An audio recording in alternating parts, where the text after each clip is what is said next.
வணக்கம் நண்பர்களே. இன்றைய அழகே அழகு எபிசோடில் உணர்ச்சிகளும் குடும்ப பாசமும் கணவன் மனைவி உறவில் புதிய திருப்பமும் இடம்பெற்றது. இந்த எபிசோடு முழுவதும் பார்வையாளர்களின் மனதை தொடும் வகையில் அமைந்திருந்தது. ஒவ்வொரு காட்சியும் வாழ்க்கையின் உண்மைகளை பிரதிபலிப்பது போல் இருந்தது. எபிசோட் ஆரம்பத்திலேயே மதியன் அப்பா மகளை சந்தித்து ஆறுதல் கூறுகிறார். எதுவாக இருந்தாலும் நீ சந்தோஷமா இருக்கணும் என்று சொல்லி பணம் கொடுத்து கவனமாக இருக்கச் சொல்லும் காட்சி அனைவரையும் நெகிழ வைத்தது. அந்த அப்பாவின் அன்பும் கவலையும் திரையில் மிகவும் இயல்பாக வெளிப்பட்டது. ஒரு தந்தையின் மனநிலை, மகளின் வாழ்க்கையை பற்றிய அக்கறை, அவளின் எதிர்காலம் குறித்து உள்ள பயம், ஆல் இந்த காட்சியில் அழகாக வெளிப்பட்டது. அதன் பிறகு மதியின் நிலையை நினைத்து ரேவதி அவளுக்கு ஆறுதல் கூறுகிறாள். எல்லா அப்பாக்களும் தங்கள் மகள் சந்தோஷமா வாழணும்னு தான் ஆசைப்படுவாங்க என்று சொல்லும் காட்சி மிகவும் உணர்ச்சிகரமாக இருந்தது. இந்த உரையாடல் மதியின் மனநிலையை மேலும் வெளிப்படுத்தியது. அவள் உள்ளுக்குள் எவ்வளவு குழப்பத்திலும் வேதனையிலும் இருக்கிறாள் என்பதையும் இந்த காட்சி நமக்கு உணர்த்தியது.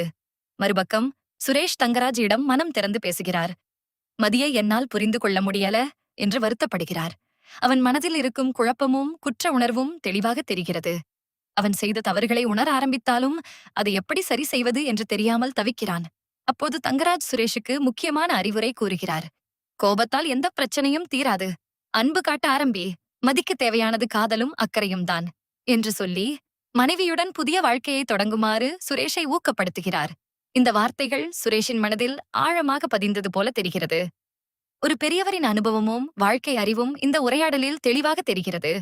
இந்த உரையாடல் சுரேஷின் மனதில் பெரிய மாற்றத்தை ஏற்படுத்துமா என்ற எதிர்பார்ப்பை உருவாக்குகிறது. அவர் உண்மையிலேயே மாறுவாரா என்ற கேள்வி ரசிகர்களிடையே எழுகிறது. அவர் தனது தவறுகளை உணர்ந்து மதியிடம் உண்மையான அன்பை காட்டுவாரா என்பது அடுத்த எபிசோடுகளின் முக்கிய அம்சமாக இருக்கும். அதே நேரத்தில் மலர் மற்றும் அவரது கணவர் இடையே அழகான குடும்ப தருணங்கள் இடம்பெறுகின்றன. தங்களுடைய மகளுடன் கலகலப்பாக பேசும் காட்சிகளும் பின்னர் இருவரும் செல்லமாக சண்டை போடும் காட்சிகளும் ரசிகர்களை ரசிக்க வைத்தது. இந்த குடும்ப காட்சிகள் எபிசோடுக்கு ஒரு லைட்டான உணர்வை கொடுத்தது. வாழ்க்கையில் சின்ன சின்ன சந்தோஷங்களும் எவ்வளவு முக்கியம் என்பதை இந்த காட்சிகள் நினைவூட்டின.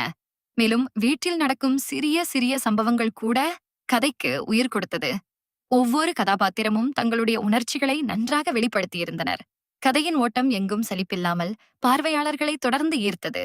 இறுதியாக சுரேஷ் தங்கராஜ் அறிவுரையை ஏற்று மதியிடம் அன்பாக நடந்து கொள்வாரா? மதி சுரேஷை மீண்டும் நம்ப ஆரம்பிப்பாளா? இவர்களுடைய வாழ்க்கையில் புதிய தொடக்கம் உருவாகுமா? அடுத்த எபிசோட்ல என்ன திருப்பம் காத்திருக்கிறது?